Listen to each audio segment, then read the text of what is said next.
Good day, viewers. Ekwodu blog is reporting live right here in Ekpe at the palace of the Aladeshoyinofodonoforija Kingdom, Oba Babatunde Ogunlaja JP, for the courtesy visit of the Yoruba Obas Forum. The Yoruba Obas Forum is a council of kings across Yoruba lands in states in Nigeria. Therefore, today's visit is a coordinated visit to prominent palaces across Lagos State. So stay tuned as Ekwodu blog brings to you all the live updates of the event as it unfolds. I am Daniel Samson Idowu, reporting for Ekwodu blog.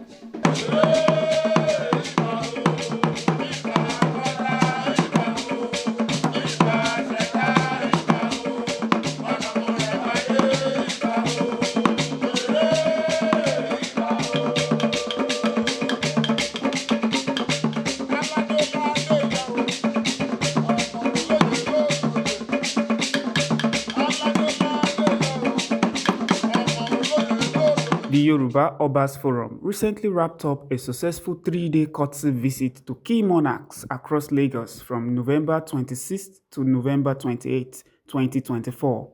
The visit, which brought together prominent Obas from various Yoruba-speaking states and regions, focused on strengthening unity, fostering cooperation, and promoting the rich cultural heritage of the Yoruba people. Founded in 2020, the group was established to foster unity, cooperation, and mutual understanding among Obas across all Yoruba-speaking lands, as well as to reignite and revive the indigenous cultures and traditions of the Yoruba people. The Yoruba Obas Forum aims to ensure the continuous socialization of the Yoruba heritage. To solidify their mission, the group embarked on a 3-day courtesy visit to the palaces of prominent Obas in Lagos, taking place from Tuesday, November 26th to Thursday, November 28th, 2024. The Obas first touched down in Ekpe at the palace of the Aladeshoyinofodonoforija Kingdom, Alayeluwa Oba Babatunde Ogunlaja JP. There, they were welcomed by an indigenous musical troupe playing vibrant Bata music. The host, Oba Ogunlaja, greeted his colleagues with open arms and a warm smile as the exchange of pleasantries began.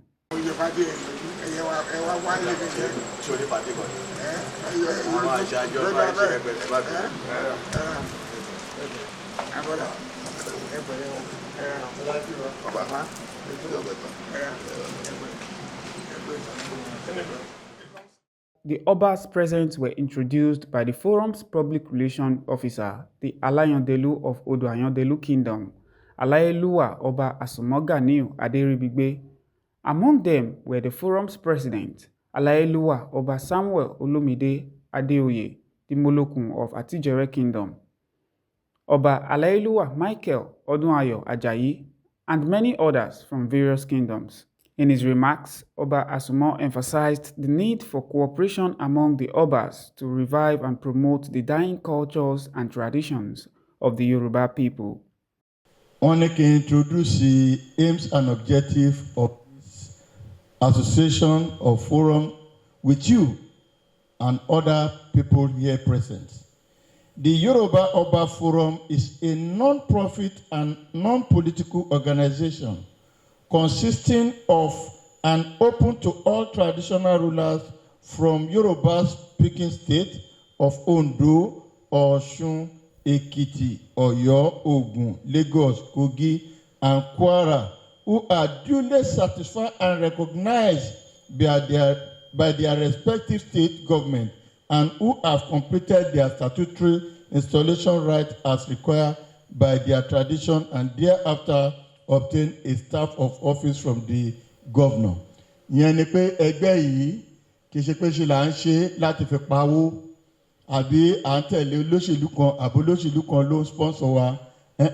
Ó wà fún ọba nìkan. Ọba tó bá dẹ̀ jọba ni pé ọba aládé tí governor state yẹ ti approve tó ti ṣe ìpè ibi tó yẹ kó ṣe pẹ̀lú àwọn nǹkan tó yẹ kó ṣe nílùú tó dẹ̀ ti gbé ọ̀pá àṣẹ fún gbogbo wọn tó dẹ̀ jẹ́ ọmọ Yorùbá automatic member of this forum ni wọ́n jẹ́.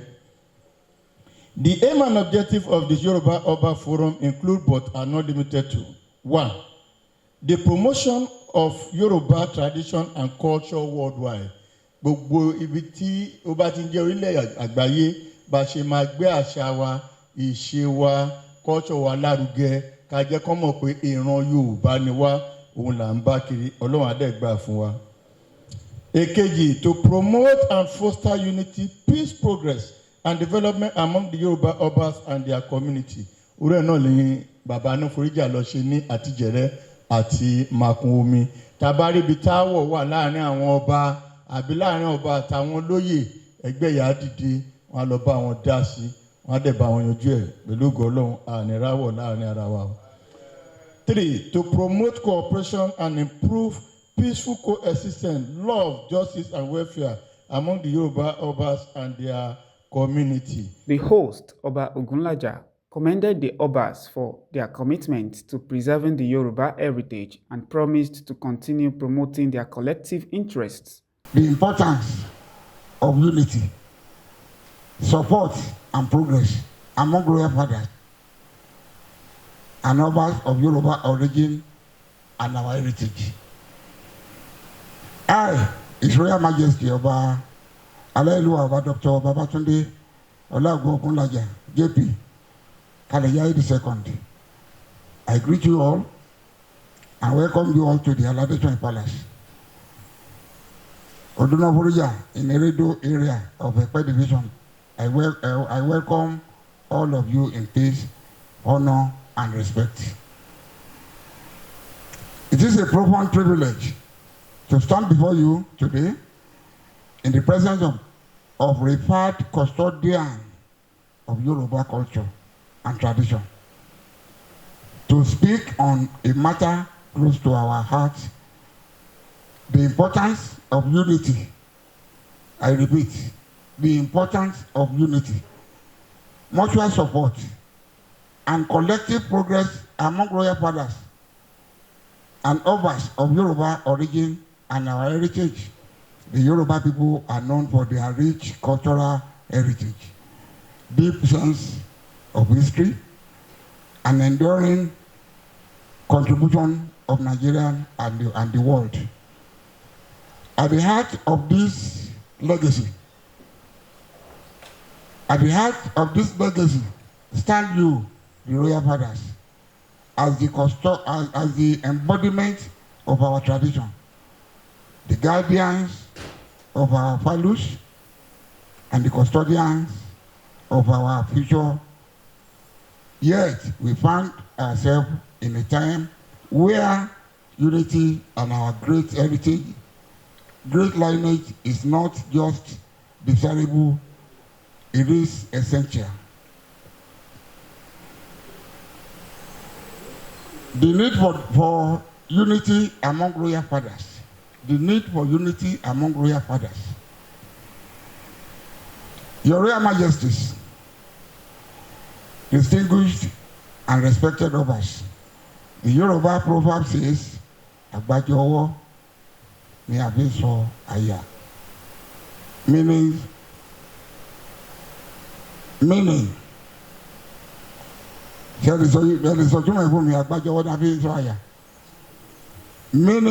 unity is strength. In a world increasingly divided by political, economic, and social pressures, the Yoruba people look to their royal fathers as a symbol of harmony and stability. The day concluded with a joyous feast at the palace of the Alayandeluofodoayandelu kingdom, where Obas enjoyed dancing and merriment.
On day 2, Wednesday, November the 27th, 2024, the Obas gathered at the palace of the ayangburenofikorodu of Ikorodu Kingdom, Alayeluwa Oba Abdulkabir Adewale Shotobi. The Obas were warmly welcomed by an indigenous cultural troupe with performances that included bata and shekere music.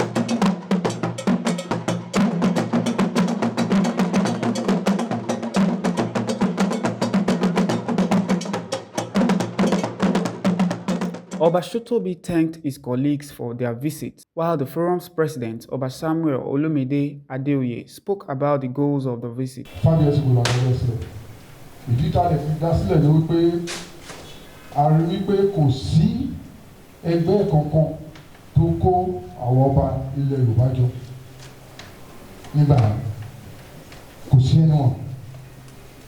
But a ní àwọn kan tó yẹ pé àwọn company kan tàbí àwọn olùdásílẹ̀ kan àwọn corporate organization kan tó ń kó àwọn ọba jọ ṣùgbọ́n kò sí eléyìí tó yẹ pé àwọn ọba fúnra wọn ló dá sílẹ̀ tó yẹ pé àwọn ọba fúnra wọn ni wọ́n ṣe kò kárí non-direct affairs ẹgbẹ́ yẹn la fi pé ó yẹ kí àdá ẹgbẹ́ jọ sílẹ̀ tó jẹ́ pé àwọn ọba nìkan la máa wà níbẹ̀ ọba nìkan ló máa jẹ́ admin ọba ló máa jẹ́ president ló máa jẹ́ whatever àwa nìkan là ń ṣe kò kárí ẹgbẹ́ yẹn.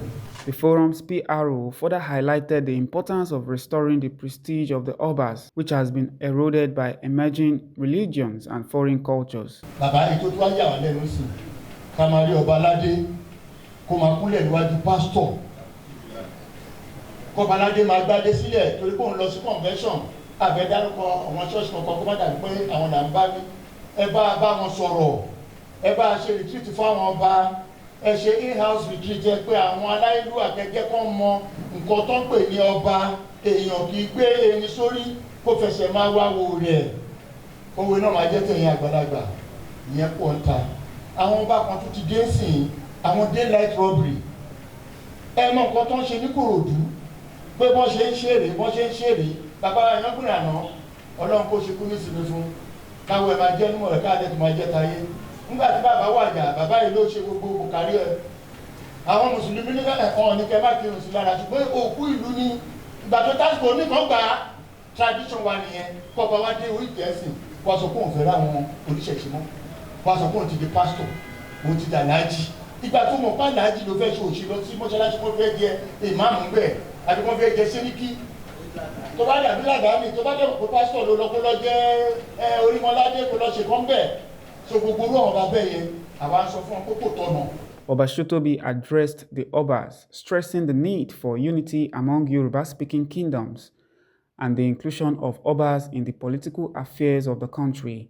The position of Obas, the rights and privileges of Obas have been eroded for a long time.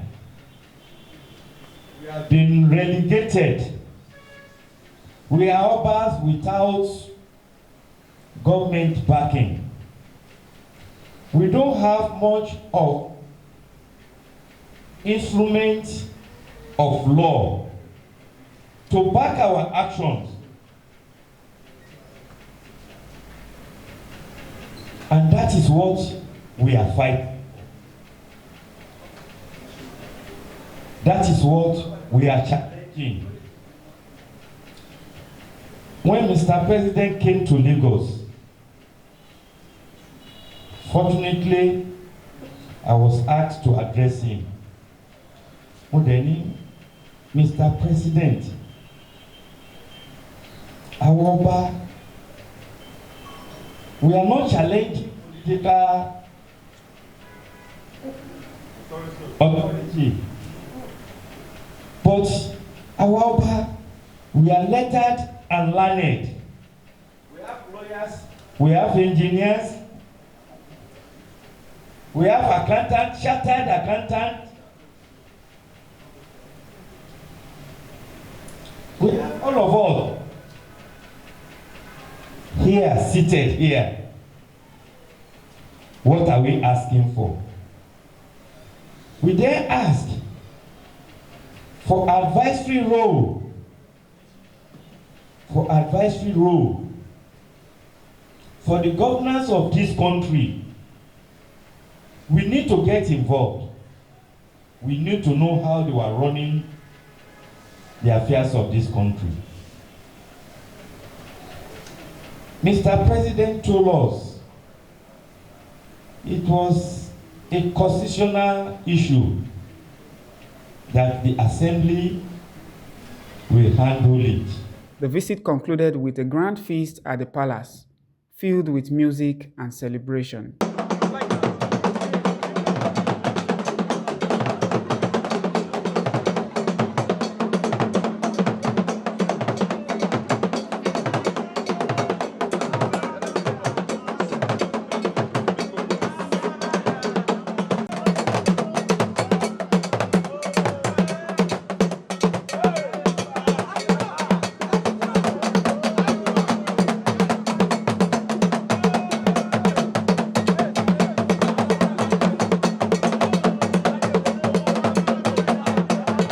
After their visit to the palace of the ayangburenofikorodu, the Obas hit the road, all heading to the palace of ranoduofimota kingdom, a neighboring kingdom to Ikorodu, to pay a brief courtesy visit to the paramount ruler of the Imota kingdom, the Alayeluwa Oba Ajibade Bakare Agoro. His Royal Majesty Oba Ajibade Bakare Agoro greeted and briefly welcomed the Obas as they shared pleasantries and warm wishes to conclude day 2 of the tour. On day 3, Thursday, November the 28th, 2024, the Obas visited the palace of the Ijora of Igamu Kingdom, Alayeluwa Oba Abdul Fatai Aremu Aromire. Despite the short notice of the visit, Oba Aromire welcomed the Obas with enthusiasm. Oba Samuel Olumide Adeoye delivered the opening remarks. Association or forum tó yẹ pé ọba fúnra wọn ló dá sílẹ̀, tó yẹ pé àwọn ọba fúnra wọn ló jẹ́ executive ibẹ̀, ọba fúnra wọn ló administer, ọba fúnra wọn ní admin, ẹgbẹ́ yìí ní àkọ́kọ́. Bàbá ìdí tá a fi dá sílẹ̀ ni wípé a rí wípé nílẹ̀ Yorùbá àwọn bàbá wa èyí tẹ́ jẹ́ bàbá wa ó ti tó bóyá 1950 something sẹ́yìn tí àjọ kan ti wà ní àjọ lọ́balọ́ba ṣèpàdé pẹ̀lú ara wọn. Lẹ́yìn ìgbà yẹn kò tí ì sí ìní ìmọ̀ àdèwárí pé lẹ́yìn òbójúmu ìyẹn la fi dá ẹgbẹ́ sílẹ̀ ńgbà yẹn táwa orúkọ tá a máa fún la fi sọ ní Yoruba Forum. And aims and objectives wa ni wípé a rí wípé culture wa àti tradition wa ó ti wà highly eroded. And nígbà tá a dẹ̀ dá ẹgbẹ́ sílẹ̀ a sọ wípé a ò ní lọ máa bá àwọn politician kan fún anything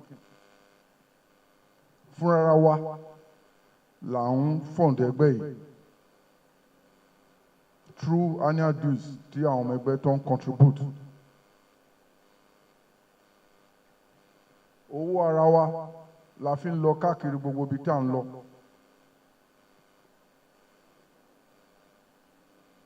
Tí a bá wà short of cash, a máa ń tax ara wa ni. Voluntary donation. Tòmọ́rántí last year bàtà fẹ́sì convention wa tí owó 24,000 tí àwọn members ń dá tí ò pé. A pe àwọn lọ́balọ́ba táwọn ìtajọ́ náà pé èyí tí Ọlọ́run ṣe fún láàrin wa we need voluntary donation. Tí some of our táwọn bẹ́ẹ̀ tá a ṣe ń bá yẹn tá a fi lè ṣe conference yẹn.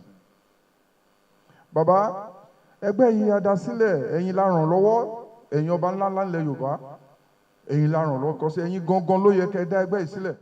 Followed by the forum's PRO, who addressed the needs for Obas to uphold their traditional rights and resist the pressure to abandon Yoruba customs for foreign practices. Báwo làwọn bá ṣe lè sowọ́pọ̀ láàrin ara wọn tí ò ní máa síjà? Wọ́n ní kò lè ṣe kí ìjà máa wà o, tí ìjà bá dé o, ṣe ló yẹ ká parí ẹ o, kó má lè ṣe kí ìjà máa wà o. Tíjà bá dé, báwo lẹ́yìn bàbá ṣe máa dìde? Mo dẹ̀ rí tẹ̀ ṣe ní Lagos State Council of Oba. Tẹ̀ mediate a lot. This Baba is a good man. èmi àti wọn wà ní committee kan pé committee ẹ̀ ní upgrading àwọn náà máa elevate àwọn ọba tó ń lọ sí first class. Baba has a very large heart. Kì í ṣe àwọn àgbàlagbà tó máa débi kan tó fẹ́ kẹ́lòmíì débẹ̀. Àní ẹ jẹ́ ká fún ẹ jẹ́ ká fún ẹ jẹ́ ká fún ṣáà ni bàbá máa sọ bàbá ṣé gbogbo náà lọ máa gbogbo ẹ jẹ́ ká fún wọn. Bàbá lágbára Elédùn àwọn ọmọ tí inú àga lágbára Elédùn máa rẹ̀. So gbogbo nǹkan tó yẹn ti yẹn ẹ túbọ̀ tẹ̀ra mọ́. Lẹ́yìn náà báwọn bá ṣe máa sowọ́pọ̀ láàrin ara wọn. Then àwọn nǹkan tá a bá rí pé ó ń jẹ́ nǹkan tó ń dùn àwọn ọba lọ́kàn wọ́n ṣe máa mú dé tìjọba. Lára ẹ̀ náà ni àwọn ẹgbẹ́ ìṣe wọn ṣe submit memorandum lórí the role of ọba in Nigerian constitution táwọn bàbá wa ò ní tí Tinubu náà aṣíwájú tóun náà dẹ̀ gbà tó ń bá a ṣiṣẹ́ lé lórí lágbára Elédùmarè wọn á fẹ́yìn bàbá ní róòlù yín bẹ̀ lágbára lọ́rùn. Then àtúwá rí àwọn kọ̀ọ̀kan tó ṣẹlẹ̀ ń sìn bàbá tọ́lọ́run ò dẹ̀ jẹ́ kó tẹ́ ẹ̀ ní ṣẹlẹ̀ lórí tó rẹ̀ ní yìí ní Ọlọ́run ní ṣe ń lé ní àbùkù. Bastardization of ọba tí wàá pọ̀ jù sá. Adẹ̀fẹ́kẹ́ jẹ́ orú ẹ̀yìn àgbààgbà yìí ẹ máa bá wa tútù àwọn ọba kéékèèké pàpà àwọn ọba tó ń ṣẹ̀ṣẹ̀ ń jẹ́ sìn kọ́ba máa kúnlẹ̀ níwájú pásítọ̀ kí pásítọ̀ ṣẹ̀ṣẹ̀ máa gbọ́wọ́ lọ́ba lórí kó tọ́nà kọ́ba lọ sí convention àbí wọ́n ṣe revival kọ́ba gbádélẹ̀ kó máa yíra kó máa yí gbirigbiri ṣé Ọlọ́run náà ló lè tó yẹn ni. Bíbélì pápá sọ ó ní ẹ má ṣera yín bí àwọn Farisí. Inú mi dùn pé bíṣọ̀bù kan wà bí ó láwọn aláṣẹ hàn ó náà tó jẹ́ pé nígbà tí wọ́n bá ń gba àdúrà wọn yóò jẹ́ kí wáyé mọ̀ pé wọ́n ń gba àdúrà. Ó ní tí wọ́n bá fẹ́ gba àdúrà ó ní wólẹ̀ ní kọ̀rọ̀ yàrá rẹ kò sì ka bàbá tí bẹ́ẹ̀ lé ọ̀run. Ó ní torí kí o tó wí èmi ti mọ̀ èmi yóò ṣe kí ni èmi yóò sì fi fún wọn. But what are we doing today? Farisi ni gbogbo wọn kọ́ lè mọ̀ pé wọ́n gbàdúrà ọba wa ń yíra ló ń yíra fọlọ́run. I sorry for you. Bàbá ẹ máa bá wọn sọ̀rọ̀. Tí wọn bá fẹ́ yíra tó lọ ṣe nǹkan ìyanu fún tó wọnú yàrá ẹ̀ tó yíra kò sí kó tó burú náà nú yàrá ẹ̀ ló wà bọ̀ kó wá gbádélẹ̀ kó wá máa sọ pé òun roll for what.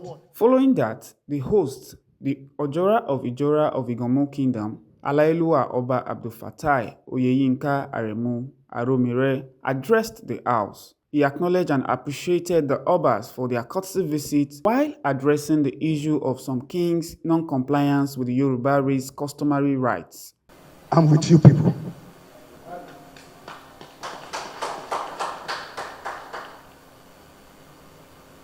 We are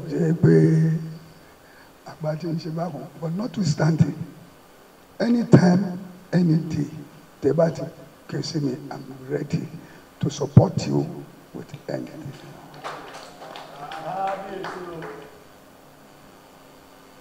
Nítorí ibi tí Nigeria ń lọ, particularly southwest, a gbọ́dọ̀ ṣẹ̀wá lóṣooṣù ọwọ́ àwa ọba ká lè dúró tìra wa. Kò sẹ́ni tó ní problem. We have to stand láti help ara wa fún any problem tabani. Ẹni tó sọ̀rọ̀ kan ẹni àwọn ọba kan lórí ìṣẹ̀ṣe. Àwọn ọba tó ń jẹ nísìnyí mélòó wọ gbódù.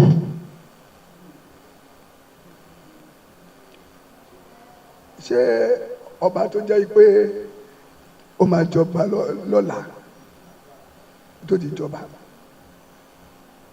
Kí ló fẹ́ mọ̀ tó ń jẹ́ gbódù? That's why you see so many people don't misbehave. Wọ́n tó wá wọ gbódù tó mọ bí gbódù ṣe rí wọ́n máa caution rẹ̀. Wọ́n fẹ́ kó bàjẹ́.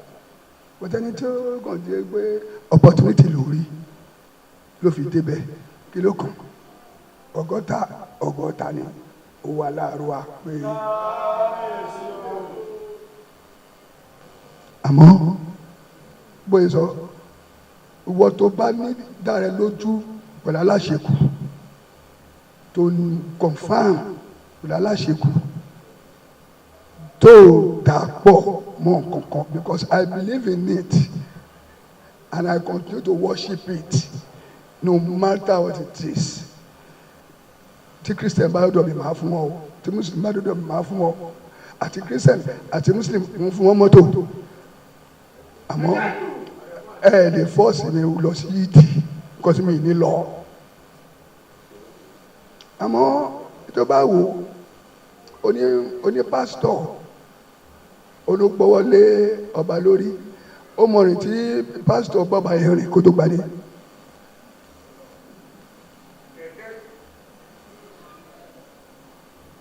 jẹ́ nísìnyí bóyá ìjókòó ẹ̀ nísìnyí pásítọ̀ kan sọ pé adé orí ẹ̀ kò gbé ẹni lórúkọ kìnìún kan wà látà tí bá wọlé máa mú fún ni.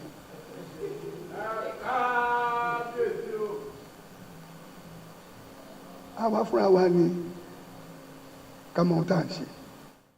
The visit ended with a grand feast in honor of the Obas, while they celebrated the successful conclusion of the Yoruba Obas Forum's Lagos courtesy visit. Throughout the 3-day visit, the royal members of the forum expressed their delight at the success of the exercise and the opportunity to strengthen bonds and promote Yoruba traditions. For Echo Hot Blog, this is Daniel Samson Idowu.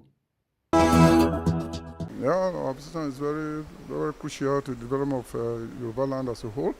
First and foremost, the aims and objectives of this forum is to preserve and make sure that our culture and tradition does not go into extinct. So, and by so doing, we feel that going around visiting all our important and foremost royal father is key to the achievement of these aims and objectives, because we discover in recent times that our culture and tradition has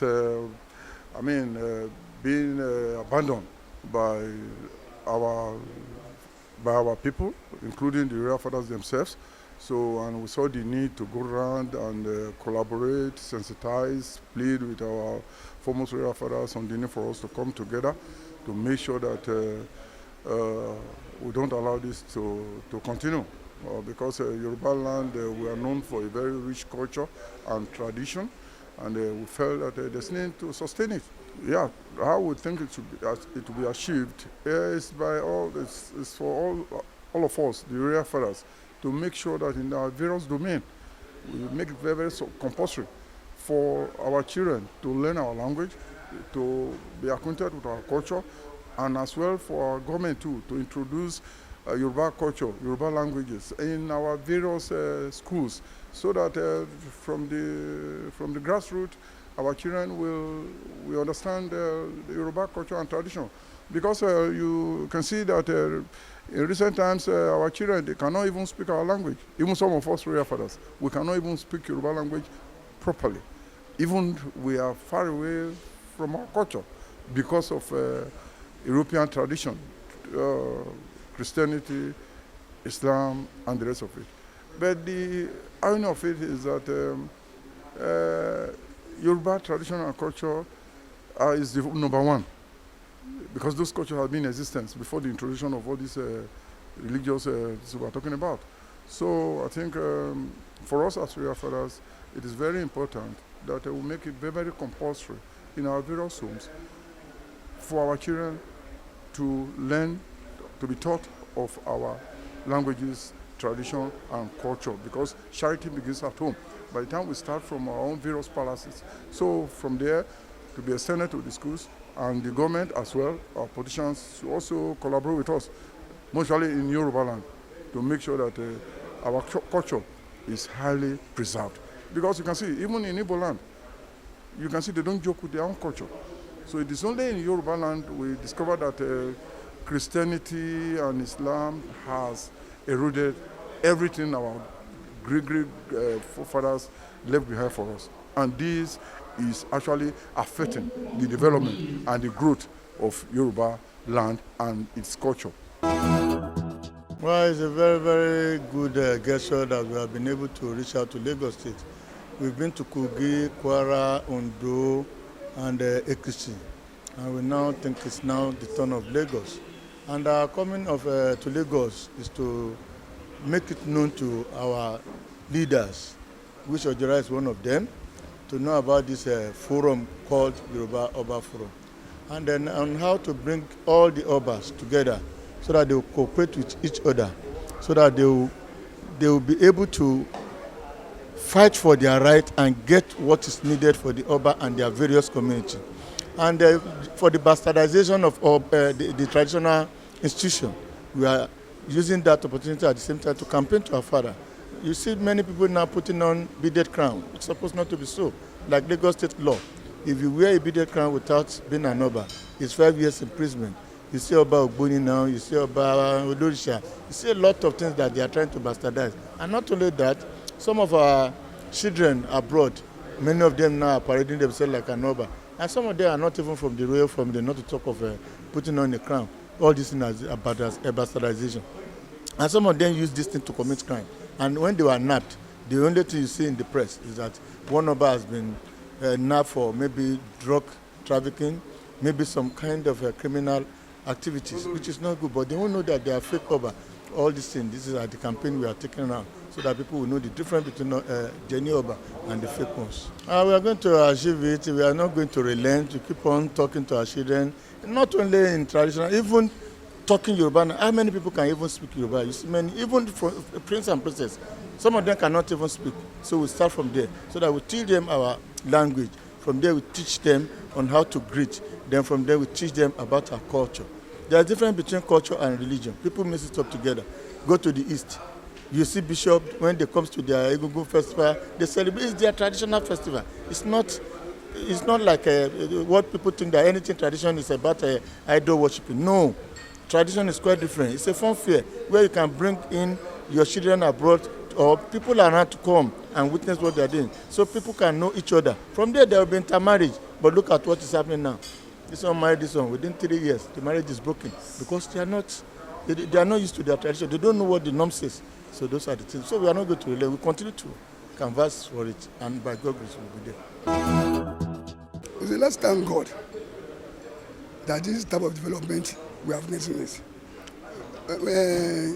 As I said it the other time, that we have done this type of thing for the past 30 years ago.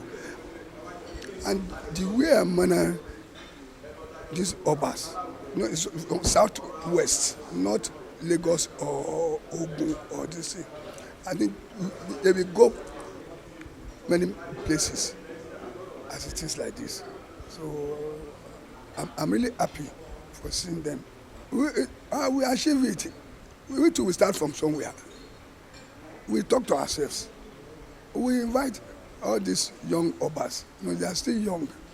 We advise them. I'm 30 years on the throne now. So we talk to them. We advise them.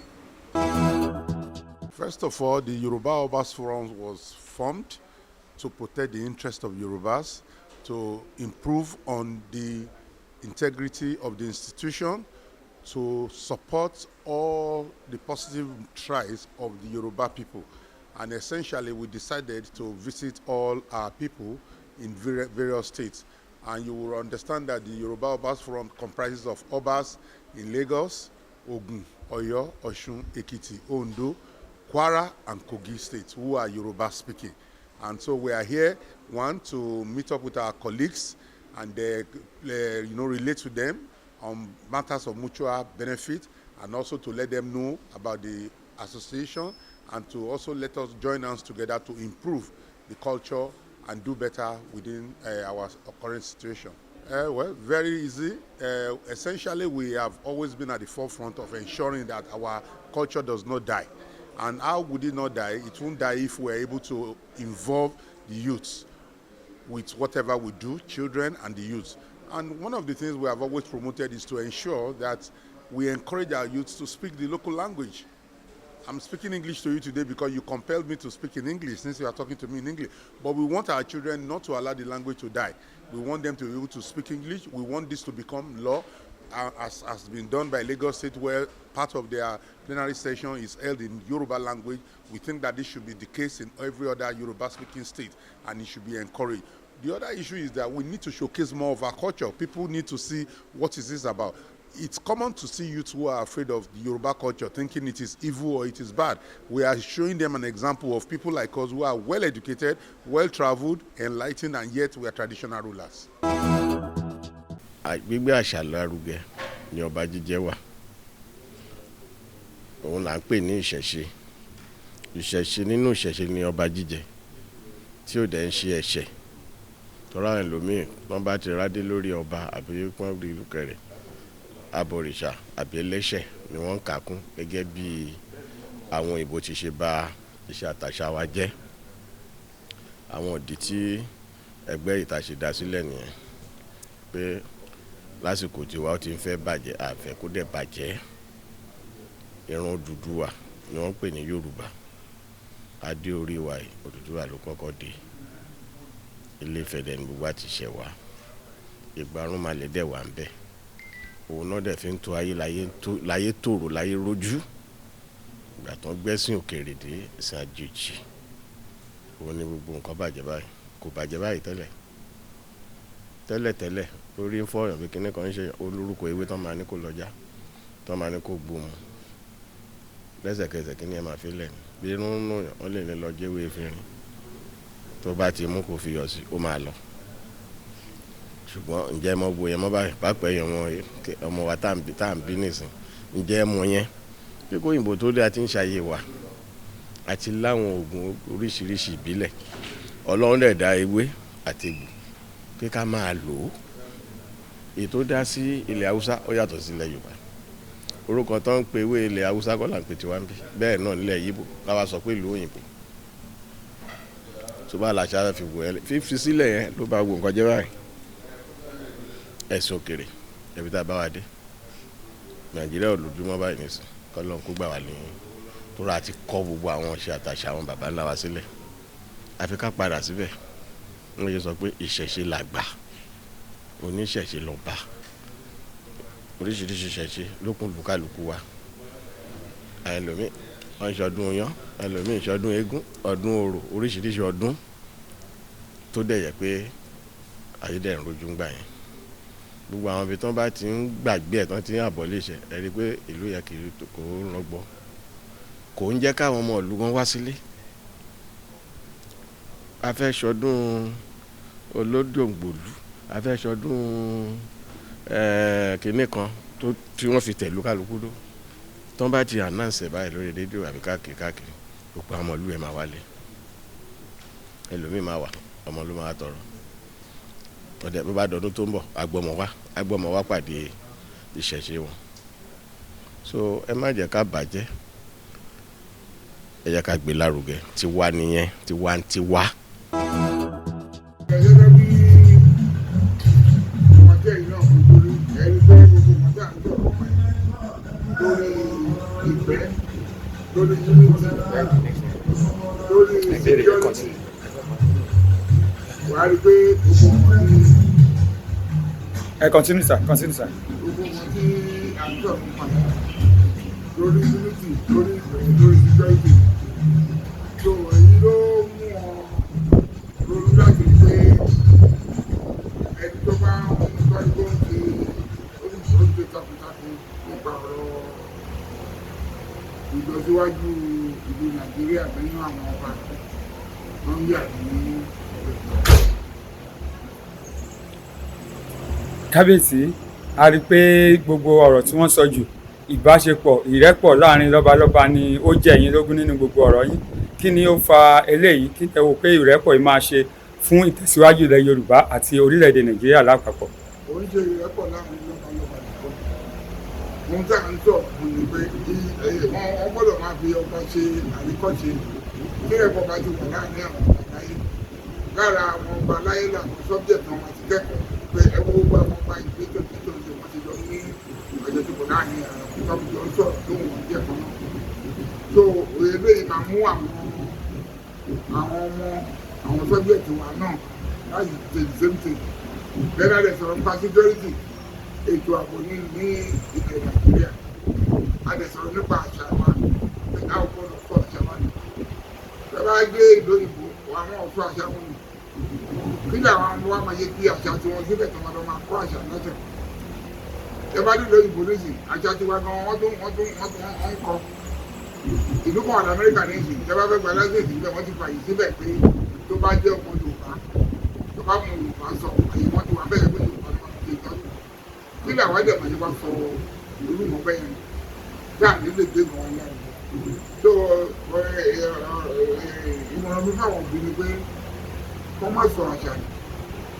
Ìmọ̀ràn àwọn ipò òkòkò tá à ń sọ náà wọ́n ń gbé àṣà wọn dárúkẹ wọ́n sọ àṣà wọn mọ̀.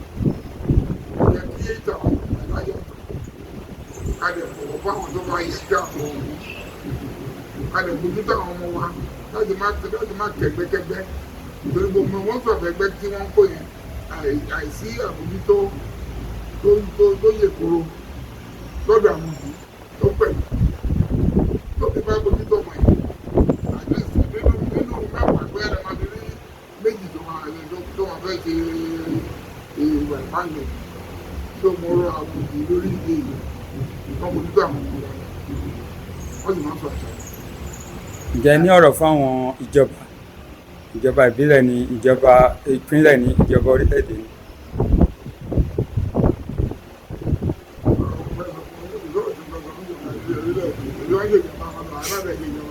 Advice tẹ̀lé fún wọn lákòókò yìí náà ni. Advice máa ń jáde fún ọdún pé kọ́ bí nǹkan máa ṣe ra àwọn ará ìlú lọ́rùn ìgbésẹ̀ tó máa mú ìlú ní lọ́wọ́lọ́wọ́ ní ìsìn lóòótọ́ là ń pariwo ìgbésẹ̀ àmọ́ pé gbogbo ẹ̀ kó yẹ kó yá ọmọ tó ti ń bọ̀ wá.